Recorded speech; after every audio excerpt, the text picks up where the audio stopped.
नमस्कार मित्रांनो. आज आपण या व्हिडिओमधून हीट वेव्हज बद्दल जाणून घेणार आहे आणि जर तुम्ही बघितलं सुपर इलिनो हा या कॉन्सेप्ट बद्दल आपण या व्हिडिओमधून जाणून घेणार आहे. तर मी तुम्हाला रिक्वेस्ट करेल हा व्हिडिओ तुम्ही शेवटपर्यंत बघा. जर तुम्ही बघितलं मित्रांनो, महाराष्ट्रामध्ये सध्या बॉईल होताना दिसतोय. जर तुम्ही बघितलं आपला महाराष्ट्र उकळताना दिसतोय. तर मी असं का म्हणतोय, जर तुम्ही बघितलं सध्याच्या कंडिशनमध्ये जर तुम्ही मराठवाडा झाला किंवा विदर्भ झाला यांचं जर टेम्परेचर बघितलं तर ऑलमोस्ट 43 ते 45 डिग्री पर्यंत आहे. जर तुम्ही बघितलं आपलं जे नॉर्मल टेम्परेचर आहे ते ऑलमोस्ट 35 टू 36 डिग्री असतं. तर या केसमध्ये काय होते, आपला जो महाराष्ट्रातील किंवा मराठवाड्यातील किंवा विदर्भातील जो टेम्परेचर आहे ते ऑलमोस्ट 45 ला टच झालाय. तर मित्रांनो, हे जे 45 डिग्री टेम्परेचर आहे याचे जे इम्पॅक्ट आहे तो आपल्याला जे आपले शेतकरी वर्ग आहे, त्याच्यानंतर जे आपले रस्त्यावर जे फळेभाजी विक्रेते आहेत किंवा जे डिलिव्हरी बॉईज आहेत यांना फेस होते. जर तुम्ही बघितलं कोणी चक्कर खाताना दिसतंय, कोणी हीट स्ट्रोकमुळे आपल्याला त्याचा सामना करताना दिसतोय. जर तुम्ही बघितलं जो विद्यार्थी आहे तो ह्या उन्हामुळे कुठे चक्कर खाऊन पडतोय. तर ह्या सगळ्या गोष्टी कशामुळे होत आहेत, तर ह्या टेम्परेचर वाढल्यामुळे होत आहे. तर मित्रांनो, हा टेम्परेचर वाढतो का, तर ह्या सगळ्या गोष्टी आपण वन बाय वन जाणून घेऊया. जर तुम्ही बघितलं, आपण पहिले बघून घेऊया हीट वेव्हज काय असतं. हीट वेव्हज म्हणजे काय, जेव्हा आपलं जे टेम्परेचर आहे जेव्हा नॉर्मल टेम्परेचरपेक्षा 5 ते 7 डिग्रीने जास्त असतो. सपोज आपण समजूया की महाराष्ट्रातील माझा जो टेम्परेचर आहे तो सपोज 35 टू 36 डिग्री आहे आणि जर माझा टेम्परेचर सपोज तो 6 डिग्रीने जर प्लस असेल, सपोज माझा 36 नॉर्मल टेम्परेचर आहे आणि जर सपोज 6 डिग्री किंवा 7 डिग्रीने जर जास्त असेल तर सपोज तो 40 टू 43 डिग्री आहे. तर हा टेम्परेचर जर कंटिन्युअसली ऑलमोस्ट एक 15 किंवा एक महिनाभर जर असेल तर याला आपण म्हणतो हीट वेव्हज. म्हणजेच काय, जर तो कॉन्स्टंटली त्या स्केलमध्ये जर तो टेम्परेचर असेल तर हा याला आपण म्हणत असतो हीट वेव्हज. तर मित्रांनो, हा हीट वेव्हज काय, तर हे मी तुम्हाला बेसिकली तर सांगितलं, पण हे होतं कशामुळं, तर मी तो तुम्हाला आता रिसेंटली एक सुपर जो इनिनो हा जो कॉन्सेप्ट सांगितला हा कशामुळे होतो. जर तुम्ही बघितलं, जेव्हा ओशनमध्ये काय होतं, जे लाटा आहेत ह्या ज्या लाटा असतात, वाऱ्याच्या ज्या लाटा असतात, ह्या almost east to west travels होत असतात. तर त्या केसमध्ये काय होतं, जो आपला जो ओशन मधील जो समुद्रामधील जो पाणी आहे, जो गरम पाणी आहे, सपोज जो वरचा जो टेम्परेचर असतो, सरफेसचा जो टेम्परेचर असतो, तर या केसमध्ये काय असतं, जो हॉट वॉटर आहे तो ईस्ट कडून वेस्ट कडे जात असतो. म्हणजेच काय, जर तुम्ही बघितलं वेस्ट कडे सपोज ऑलमोस्ट आपले जे ऑस्ट्रेलिया वगैरे जे देश आहेत यांच्याकडे तो हॉट वॉटर ट्रॅव्हल करत असतो जेव्हा त्या वाऱ्याच्या लाटामुळे. आणि जो खाली जो पाणी असतो ओशनमध्ये, जो मागे राहतो पाणी, तर तो असतो आपला कोल्ड वॉटर असतो. म्हणजेच काय, जेव्हा वारा वाहतो तर त्या केसमध्ये काय होतं, जो वरचा टेम्परेचर हॉट वॉटरवाला जो आहे तो पुढे मूव्ह करतो आणि जो नॉर्मल टेम्परेचर आहे म्हणजे जे कोल्ड वॉटर आहे तो आपल्या ईस्ट रिजनमध्ये राहतो. म्हणजेच काय, जो साऊथ युएसए आहे किंवा साऊथ अमेरिका आहे या रिजनमध्ये आपल्याला तो बघायला भेटतो.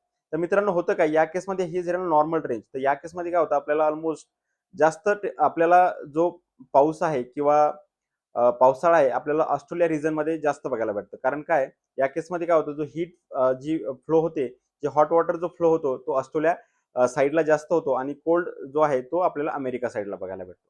तर मित्रांनो, ह्या केसमध्ये काय होतं, या केसमध्ये असं होतंय की ही जी हीट आहे ही जी ईस्ट मिडल आहे या केसमध्येच ती ट्रॅप होऊन राहते. म्हणजेच काय, जी हीट फ्लो होणार आहे ईस्ट टू वेस्ट, या केसमध्ये ईस्ट टू वेस्ट न फ्लो होता ती एका मिडल पोर्शनला जाऊन काय होते, ती ट्रॅप होते. याच्यामुळे काय होतं, तिथलं जे टेम्परेचर आहे ते वाढून जातं.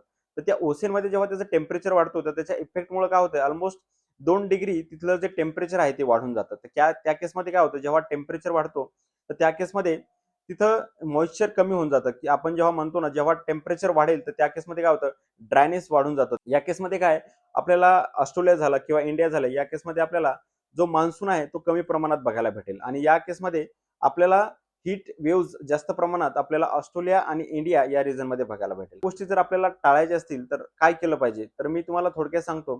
तर आपण क्लायमेट चेंज जो आहे, क्लायमेट चेंज जर तुम्ही बघितलं रिसेंटली, आपण महाराष्ट्रामध्ये जे कोस्टल रोड्स आहेत मुंबईमध्ये हजारो झाडे आपण तिथे तोडलेली आहेत. दुसरं जर तुम्हाला एक्झाम्पल द्यायचं झालं तर आपण कुंभमेळ्यासाठी नाशिकमध्ये ऑलमोस्ट 1000 झाडे तिथे पण कट केली आहेत.